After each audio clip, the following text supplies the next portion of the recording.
खुशामदीद बात हो रही है मुर्गी के गोश्त के रेट की, जो कि 300 रुपये किलो से ऊपर चला गया है। हम टोरंटो मार्केट में मौजूद है, आवाम की राय आपने जानी, दुकानदारों की राय आपने जानी। इस वक्त मेरे साथ मौजूद है टोरंटो मार्केट के सदर तारिक जावेद साहब। तारिक साहब, बहुत शुक्रिया वक्त देने का।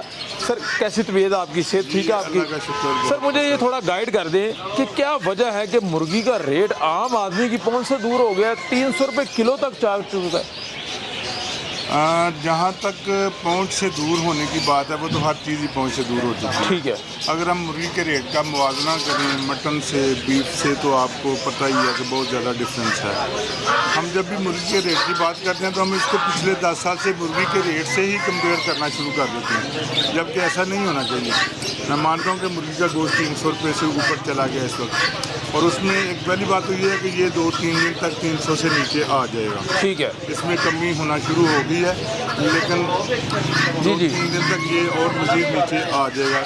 दूसरे नंबर पे जहाँ बात करें दूसरी चीज़ों की, अशियाई ज़रूरियात जो हैं, अब इस मुल्क में आलू 110 रुपये से 120 रुपये किलो आज बिक रहे हैं। तो गाजर जो इन दिनों में बहुत सस्ती होती थी, कोई पूछता भी नहीं था, वो 100 रुपये किलो। लोग धूप में स्पेशल गाजरे खाते होते थे, कच्ची गाजरे, और ख़रीदने वाला कोई नहीं होता था, मुफ्त लेके जाते थे। अदरक हमारे मुल्क में आज 550 रुपये किलो बिक रहा है। इसी तरह जो टिंडे हैं, मतलब एक आम सी सब्ज़ी है, वो 180 रुपये किलो है, और उस लिहाज से ज़िंदा मुर्गी 200 रुपये किलो है। ठीक है। तो मेरा ख्याल है कि ये कोई महंगी नहीं है उस लिहाज से, अगर मुआवजा किया जाए। ठीक है। दूसरी ज़रूरियात ज़िंदगी। जी जी। लेकिन क्योंकि ये एसेंशियल आइटम में आ जाती है, इसलिए हर बंदा मुर्गी के रेट पे कंपेयर करता है हर चीज़ को। तो ये अब आम रेट हो गया, जो इसकी कास्ट हुई है, जो कास्ट बढ़ गई है, उस लिहाज से इसका जो जिंदा मुर्गी का रेट 200 रुपये किलो के लगभग चलेगा। ये आम रूटीन में चला करेगा, इसलिए अब आवाम को इसका आदी हो जाना चाहिए। यानी आवाम को फिर ये चाहिए कि जिंदा मुर्गी खरीदे और खुद ही उसको जो है ना बोटी छोटी हलाल करके बना ले, अगर सस्ती लेनी है उसमें। जी, हम कोशिश कर रहे हैं, हमारा गवर्नमेंट से भी इस सिलसिले में मुज़ाकरा चले कि सिर्फ जिंदा मुर्गी का रेट ही मेंशन किया जाए लिस्ट पे। अच्छा। उसमें कस्टमर को वो सस्ती भी पड़ेगी, उसकी आंखों के सामने ज़िबा भी होगी, उसमें कोई बीमारी वगैरह का खदशा भी नहीं होगा, और एक आम कस्टमर के लिए वो सस्ती भी पड़ेगी। सर, लेकिन अगर रेट ये मेंशन हो जाएगा जिंदा मुर्गी का, तो जो बना के देते हैं मुर्गी, उसको जो है वो कैसे रेट फिर डिसाइड किया जाएगा, कितने रुपए किलो बेचा जाएगा? वो तो उसी जिंदा रेट, जो जैसे गोश्त का रेट आता है, पहले भी जो है ना, जी जी, ब्रायलर जिंदा का होलसेल रेट आता है और रिटेल का रेट आता है। ठीक है। जिंदा मुर्गी थोक में इतने की किलो है और परचून में इतने की किलो है। ठीक है। इस तरह गोश्त जो है वो थोक में इतने का किलो है और परचून में इतने का है। ठीक है। अब जो है ना, वो कोशिश करें कि सिर्फ जिंदा मुर्गी है कि जी थोक के हिसाब से इतने की किलो मिलेगी और परचून के हिसाब से कितने की किलो। ठीक है। अब एक बंदा लेता है, उसने एक मुर्गी लेनी है, 2 लेनी है, 10 लेनी है, उतनी मुर्गियाँ वो लेता है और वो अपने सामने ज़िबा करवाता है, अपनी मर्ज़ी का गोश्त बनवाता है, और वो उसको निस्बतन सस्ती भी पड़ेंगी। सर, एक मुझे थोड़ा सा ये गाइड कर दें कि मुर्गी का प्रोसेस क्या है, मार्केट में मुर्गी कैसे पहुंचती है और रेट कहाँ कहाँ पे जो है वो फ़र्क कर जाता है? देखिए, मुर्गी का प्रोसेस तो ये है कि मुख्तलिफ पूरे पाकिस्तान में मुख्तलिफ शहरों में मुख्तलिफ देहात में पोल्ट्री फार्म्स बने हुए हैं जो चूज़ा डालते हैं और वो मुर्गी तैयार करते हैं। उसके बाद ये होता है कि हम लोगों ने लाहौर की मंडी को बेस है, तो जो डिमांड एंड सप्लाई, उसके बाद हमने परचेजिंग करनी होती है। ठीक है। अब फ़र्ज़ करें उकाड़ा से ज़्यादा मुर्गी आती है, तो हम लोग देखते हैं कि हमारी डिमांड कितनी है, कल क्या डिमांड थी, कल रेट क्या था, उसमें हमें ज़्यादा मिल रही थी या सस्ती मिल रही थी। बिल्कुल ठीक है। आज मंडी में क्या रहा है, मंडी अप रही है या डाउन रही है, अगले दिन आने वाले दिन की डिमांड ज़्यादा है या कम है, छुट्टी है या आम दिन है, उस लिहाज से फिर हम रेट लगाते हैं। ठीक है। फ़र्ज़ करें आज 200 रुपये रेट था, आज जब हमारी मंडी डाउन गई है ना, हम लोगों को कहीं नहीं, हमें 195 रुपये में दें। अगर 195 में मिल जाती है तो ठीक है, वरना 198 करेंगे, 200। बिल्कुल ठीक है। अगर 195 में मिल जाती फिर कोशिश करेंगे और कम हो। इसलिए आज से ये सप्लाई एंड डिमांड के हिसाब से रेट चलता है। बिल्कुल ठीक है। लेकिन आम जो खरीदार है उसका मेरा ख्याल कंसर्न नहीं है कि मुर्गी ज़िंदा होनी चाहिए, मुर्गा आप मुर्गी ज़िबा करके दें उसे, तो आम जो गोश्त बना हुआ मिलता है वो तो रेट इस वक्त है 300 से लेके 320 रुपये तक, 313 जो है रेट आया आज का। इसमें कमी कैसे आ सकती है, आप क्या समझते हैं? इसमें कमी देखें, एक तो जो पीछे ही जब कास्ट बढ़ जाएगी और सप्लाई भी डिमांड से कम होगी, तो फिर कमी तो इसमें नहीं आ सकती। जब भी हमारा तो ये कल्चर बन चुका है कि जो चीज़ हमें चाहिए होती है, जब वो नहीं मिलती तो हम उसकी कीमत बढ़ाना शुरू कर देते हैं। नहीं, कीमत बढ़ाता कौन है? आम आवाम बढ़ाती है, आम खरीदार बढ़ाता है जो होलसेल पे माल खरीदता है, या हुकूमत बढ़ाती है? ये हुकूमत का इसमें कोई अमल दखल नहीं है। अच्छा, तो इसमें डिमांड जो है, डिमांड पे डिपेंड करता है। डिमांड कीमत इसकी बढ़ाती है और सप्लाई जो है उस पर डिपेंड करना पड़ता है। अगर सप्लाई ज़्यादा डिमांड से तो रेट खुद ब खुद कम होता जाता है, और अगर सप्लाई कम हो जाती है, डिमांड ज़्यादा हो जाती है, तो फिर हमें खरीदारों को रेट बढ़ाना। ऐसी कोई पॉसिबिलिटी है कि हुकूमत चाहे और मुर्गी का रेट जो 300-320 रुपए किलो है वो 260-70 पे आ जाए? नहीं, ऐसी कोई पॉसिबिलिटी नहीं है, क्योंकि जब ये 300 की बजाय 100 रुपये किलो बिक्री होती है ना जिंदा, जी जी, जब 120 रुपये किलो गोश्त बिका 6 महीने 7 जी महीने, जी जी, उस वक्त भी कोई कुछ नहीं कर सकता। तो वो फर्क क्या है उन दिनों में और अब? फ्री डिमांड एंड सप्लाई है। सर्दियों में रेट बढ़ जाता है गोश्त का? सर्दी गर्मी का इससे कोई तल्लुक नहीं, इसका टोटल तल्लुक डिमांड एंड सप्लाई से है। अच्छा, जब भी डिमांड बढ़ेगी, खा वो शादियों की वजह से बढ़े, खा वो सर्दियों की वजह से बढ़े, खा वो किसी तकरीबात की वजह से बढ़े, किसी मौके पे कोई उर्स वगैरह दाता साहब का, ये सर सारे ये तकरीब आती हैं, कोई उर्स आ जाता है शहर में, कोई शादी ब्याह का सीज़न आ जाता है, तो डेफिनेटली रेट बढ़ता है क्योंकि डिमांड बढ़ जाती है। कोई ऐसा मैकेनिज्म नहीं है आपके पास या हुकूमत के पास कि आप समझते हैं कि रेट कंट्रोल रहे और सप्लाई जो है ऑटोमेटिक बढ़े? देखिए, कोई भी पैराशेबल आइटम, आप फ्रूट ले लें, आप सब्जी ले लें, कोई भी इस तरह की चीज़ ले लें, उसको आप कंट्रोल नहीं कर सकते, क्योंकि जब उसकी प्रोडक्शन बनी है आप उसको रख नहीं सकते। ठीक है। फिर आपने मजबूरन उसको सस्ता करके बेचना है, और जब आपकी डिमांड बढ़नी है, पीछे प्रोडक्शन नहीं होनी है, हर बंदे ने आपसे मांगना है, तो आपने अपनी मर्जी से रेट बढ़ाते जाना है। उसमें हुकूमत का पैराशेबल आइटम में कोई मतलब बनता नहीं है। हुकूमत कैसे प्राइस तय करती है कि ये आज का रेट ये होगा?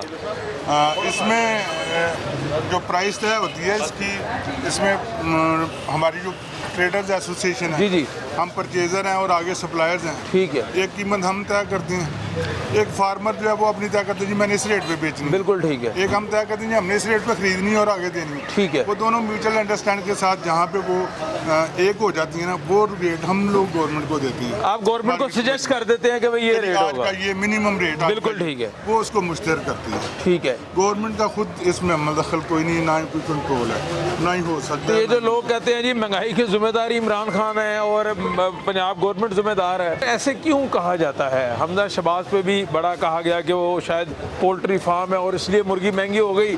अब लोग कह रहे हैं जी इमरान खान साहब से महंगाई नहीं कंट्रोल हो रही इसलिए मुर्गी क्या महंगी होगी। आप क्या समझते हैं? मुर्गी का कभी भी तल्लुक ना हमजा शहबाज से रहा है, ना इमरान खान साहब से है, ना किसी दूसरे नई से बात रहा। बता दी आज हमने। नहीं, ये हम उस वक्त भी कहते रहे हैं लेकिन कोई मानता नहीं था। ना तो तल्लुक हमजा शहबाज का था, ना आज इमरान खान साहब का है, ना किसी और मिनिस्टर का, और ना ही होगा। ये टोटल डिपेंड कर रहा है डिमांड और सप्लाई पे, और इसमें हम लोग हैं जो रेट इसको ऊपर भी करते हैं, और ऊपर तब करते हैं जब हमें सस्ता नहीं मिलता, और जब हमें सस्ता मिलता तो हम इसको नीचे भी करते हैं। मुर्गी बात चीज़ है जो खुद ऊपर नीचे रेट होता रहता है। अगर हमारे बस में हो इसको 300 पे रखना तो 120 पे हम कभी भी ना बेचें। इसलिए ये सिरे से ही आप समझ लें कि इसके रेट को कंट्रोल करना जो है ना वो मुमकिन नहीं है। इसका मतलब है कि आप ये कह रहे हैं कि हुकूमत का रेट, मुर्गी के रेट से कोई अमल दखल नहीं है, चाहे कोई भी जमात की हुकूमत हो, कोई भी सियासतदान हो, उनका कोई तल्लुक नहीं। कोई हुकूमत भी मुर्गी के रेट को मुकर्रर नहीं कर सकती, उसको बढ़ा नहीं सकती, उसको कम नहीं कर सकती। वो ताल्लुक आपके साथ है जी, वो बिल्कुल आपके साथ है। वो डिमांड एंड इसका सप्लाई मतलब है के कि महंगाई आप लोगों की वजह से हो रही है। मैं कह रहा हूँ जी, अगर इमरान खान साहब जो कहते हैं कि माफिया हमारे कंट्रोल में आ रहा है, वो कोई आप लोग तो नहीं है, ये हमें क्लियर कर दिया। मैंने पहले बता दिया कि अगर हमारे बस में होता ना इसको 300 रुपये ही बेचना तो हम 120 रुपये किलो कभी ना बेचते। आपके ऊपर कुछ चेक एंड बैलेंस कोई है किसी किस्म का कि आपने रेट बढ़ाना है या कम करना है?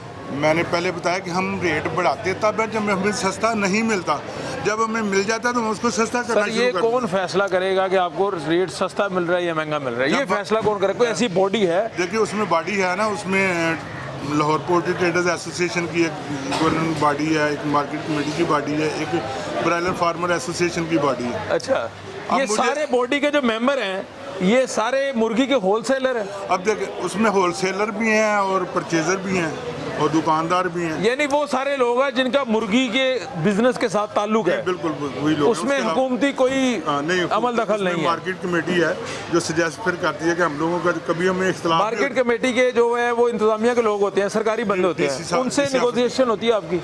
उनको ये था कि जब हमारा आपस में डिसीजन नहीं होता, हम कहते हैं, मैं कहता हूँ जी नहीं 102 रेट होना चाहिए, फार्मर कहता है 105 होना चाहिए, उसके बाद उनकी दखलंदाजी होती है, फिर वो देखने के मार्केट में क्या पोजीशन है, आप की है डाउन की है। अब देखिए रेट के सिलसिले में ना, एक तो जैसा कि मैंने बताया ना कि पिछले दिन का रेट चलता है कि कल अगर हमने 190 रुपये में ख़रीदा है, ठीक है, आज हम कोशिश करेंगे कि हम 188 रुपये में ख़रीदें। ठीक है, अगर हमें 188 में नहीं मिल रहा हो, हमने सुबह अपनी डिमांड पूरी करनी है, फिर हम 190 करेंगे, 190 में नहीं मिला 192 करेंगे, 192 में नहीं मिला 195 करेंगे, क्योंकि बैर सूट तो हमने खरीदनी है। असल मकसद और आपने खरीद- डिमांड पूरी करनी है। डिमांड पूरी। और अगर हमें 190 में मिल जाता है ना, तो मैंने अगर 50,000 किलो लेना तो मुझे 190 में 10,000 किलो मिल गया। मैंने कोशिश करनी अगला जो है मुझे 188 में मिले, ठीक है, उसके अगला मुझे 186 में मिले, इसलिए इसका जेन्युइन रेट निकल रहा था, किसी की इजारादारी नहीं है। हमारी कोशिश होती है सस्ते से सस्ता लेना और आगे सस्ते से सस्ता बेचना। फार्मर की कोशिश होती है कि महंगे से महंगा बेचना, इसलिए हमारी आपस में जो है ना मुखासमत चलती रहती है। ये नहीं कि हमको म्यूचुअल अंडरस्टैंडिंग किस किस की आपस में चलती रहती है? जो फार्मर से परचेज करता है और जो फार्मर है, यानी जो पोल्ट्री फार्म के मालिक होते हैं और आप लोग होलसेलर हैं, आपकी अगर आपस में अनबन रहती है कहीं ना कहीं? नहीं, कहीं ना कहीं हमेशा ही रहती है। हमेशा रहती है। देखिए उनका तल्लक है, उनको चीज़ देनी, उनकी कोशिश होती है कि वो आप महंगी। दोनों के ऊपर कोई ऐसी कोई बॉडी नहीं जो दोनों को चेक एंड बैलेंस कर सके? मैंने बताया ना कि बॉडी क्या करे, जब डिमांड कम हो जाती है, सप्लाई ज़्यादा हो जाती है, जो फार्मर को 150 रुपये किलो जिंदा कास्ट कर रहा है, उसको मजबूरन वो 80-90 रुपये किलो बेचना पड़ता है, उसको तो उसको बड़ा लॉस होता है। या तो बॉडी को ऐसी बने ना उसका लॉस पूरा करे। तारिक साहब, ये आपने बड़ी इंटरेस्टिंग बात बताई है हमें। बड़ी दफ़ा ये बात की है, 10 साल से बात करता आ रहा हूँ, लेकिन पता नहीं क्यों ये आगे बात पहुँचती नहीं है। अच्छा, इस पे बड़े बड़े प्रोग्राम भी हुए हैं मुख्तलिफ टीवी चैनल्स पे। अब आपकी आवाज़ का जो प्रोग्राम हमारा आपकी आवाज़, इसका मकसद ये है कि आम लोगों की आवाज़, आपकी आवाज़ जो है आवाम तक पहुँचाए, अकाम में बाला तक पहुँचाए। हकीकत आवाम तक पहुँचनी चाहिए। बिल्कुल पहुँचने चाहिए, हम ऐसे एग्री है। बताया ना, क्योंकि आपसे पहले मैंने जब लोगों से बात की है, उसमें लोग दो बातें कर रहे हैं। या तो कह रहे हैं ये महंगा दे रहे हैं दुकानदार, दूसरी बात कहते हैं जी हुकूमत ने महंगा कर दिया, इमरान खान ने महंगा कर दिया। देखिए दुकानदार का एक प्रॉफिट जो है ना वो मुतय्यन है, वो किसने करना है? वो गवर्नमेंट ने किया हुआ है। ठीक है, वो हमारी म्यूचुअल अंडरस्टैंड के साथ और गवर्नमेंट के साथ मुज़ाकरे में वो मुतय्यन किया हुआ है कि जो फार्म का रेट होगा जिस पे खरीदारी होगी, ठीक है, उससे 8 रुपये जो है ना वो फार्म से लेके गाड़ी में लोड करके मंडी तक या दुकान तक जो लेके आएगा उसको 8 रुपये किलो मिलेंगे। 8 रुपए किलो। फी किलो किलो, रेट ये फिक्स है। ये 8 रुपए किसने तय किया? 8 रुपये वक्त के डीसी ऑफिस ने, मार्केटिंग कमेटी ने, ब्रायलर फार्मर एसोसिएशन ने, पाकिस्तान पोल्ट्री एसोसिएशन ने और लाहौर पोल्ट्री ट्रेडर्स, इन लोगों ने तय कर लिया कि 8 रुपए टोटल खर्चा आता है। कायदा उस पर आया कि जी 7 रुपये खर्चा आता है, 1 रुपया उस पर प्रॉफिट दे दिया। ठीक है, इसी तरह जब होलसेल को मुर्गी दुकानदार को देता है तो दुकानदार की परचेज और रिटेल में 8 रुपये का डिफरेंस है। ठीक है, वो भी मुतय्यन है कि उसने 8 रुपये से ज़्यादा नहीं लेने, इसलिए दुकानदार ना महंगा कर सकता है ना सस्ता कर सकता है। ना ये हुकूमत महंगी सस्ती कर रही है। अब आवाम किसका गिरेबान पकड़े भाई? मुर्गी महंगी मैं हो गई। कहता हूँ कि गिरेबान पकड़ने की ज़रूरत क्या है? तारिक साहब, मुर्गी का गोश्त आम बंदे ने खाना है, 300 रुपए किलो नहीं लेता, वो गुस्से का इजहार किससे करे? भाई अगर आलू आप 120-30 रुपये किलो ले रही हैं जो आम की पैदावार करता चीज़ है, गाजर मैंने बताया 70 रुपये 80 रुपये किलो है, तो मुर्गी का रेट भी 300 रुपये किलो उस लिहाज से कोई महंगा नहीं है। अब बाकी तारिक चीज़ों के साथ साहब, मुआवजा आप खरीद सकते हैं, हो सकता है मैं भी खरीद सकूं, आम आवाम 300 रुपए किलो नहीं खरीदा जाता। तो सर फिर सारी चीज़ें सस्ती करें, गवर्नमेंट को ऐसी पॉलिसी लाए जो सब चीज़ों की कास्ट कम हो जाए। तो आप मशवरा दें ना, पेट्रोल फ्री कर दें, बिजली फ्री आप कर दें, डिसीजन में कह रहे हैं, आप मशवरा दें उन्हें। वज़ीर आला साहब से कभी बातचीत नहीं हुई, आपकी मुज़ाकरात नहीं हुई इस हवाले से? असल में जो है ना सिर्फ अपनी ज़ात को बड़ा करने के लिए बुलंदबाग दावे कर देना ये वो गलत है। हकीकत को मद्देनज़र रखना चाहिए। एक चीज़ की कास्ट बढ़ती है तो उसकी फ़रोख्त भी उसी से। अब आवाम को छोटा सा मैसेज दे दें ताकि आवाम को असल बात का पता चल जाए आम अल्फाज में। असल बात यही है, देखिए मकई जो 600-700 रुपये मान होती थी आज 1600 रुपये मान, जो मुर्गी की खुराक का मेन जो इंग्रेडिएंट है, इसी लिहाज से बाकी चीज़ें विटामिन जो हर चीज़ महंगी है। जब कास्ट बढ़ जाएगी, जो 1400 रुपये 1500 रुपये की बोरी फीड की थी जिसने खा के मुर्गी ने बड़े होना है, वो महंगी वो हो गई। अगर 2600 की हो जाएगी तो मुर्गी सस्ती कैसे होगी? इस पर टैक्सेस कम करें। जो हुकूमत से कोई मुतालबात आपके हैं?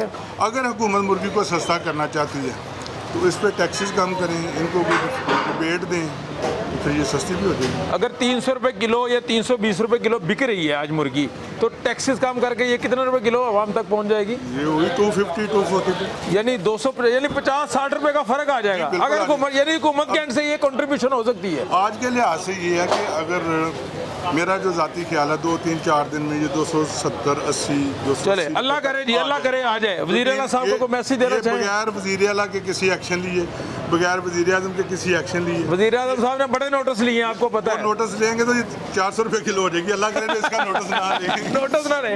अच्छा, वज़ीर आला साहब से मैसेज देना चाहिए कोई? रूटीन है इनकी, मैं कोई मैसेज नहीं देना चाहता। वो जिस जगह पे बैठे हैं वो अपना काम बेहतर समझते हैं हमसे। हमें अपना काम करना चाहिए। हम इस काबिल नहीं है कि हम उनको मैसेज दें और फिर उसका असर भी कोई ना, इसलिए न ही देना बेहतर है। आप समझते हैं कि उसका असर नहीं होगा? कोई नहीं होगा। क्या वजह क्या है? वजह वही कि जो बंदा अपना काम नहीं कर सकता वो दूसरों को मैसेज देने चला होता है। आप अगर समझ मैं रहे, अपना आप काम ये नहीं- आप इसका मतलब कह रहे हैं कि वज़ीर आला साहब अपना काम सही नहीं कर रहे। मैं कह रहा हूँ कि अगर मैं अपना काम सही नहीं कर रहा तो मैं वज़ीर आला साहब को मैसेज देने का क्या हक रखता हूँ? चले चले मुझे अपना बहुत काम बहुत करना शुक्रिया, बहुत शुक्रिया तारिक जो साहब, माशाल्लाह बड़ी खूबसूरत बातें की है। ये कह रहे हैं जी कि वज़ीर आज़म साहब नोटिस ना ले मुर्गी के गोश्त का, अगर ले लिया तो ये मुर्गी 400 रुपये 400 रुपये किलो इन्होंने कह दी हो जाएगी। अल्लाह ला करे जी, अल्लाह करे ये रेट कम है और आम जो खरीदार है, आम जो शहरी है, उसको मुर्गी का गोश्त खाना भी नसीब हो। अपने मेज़बान ज़ुबैर साजिद ढिल्लो को इजाज़त दीजिए। अल्लाह हाफ़िज़।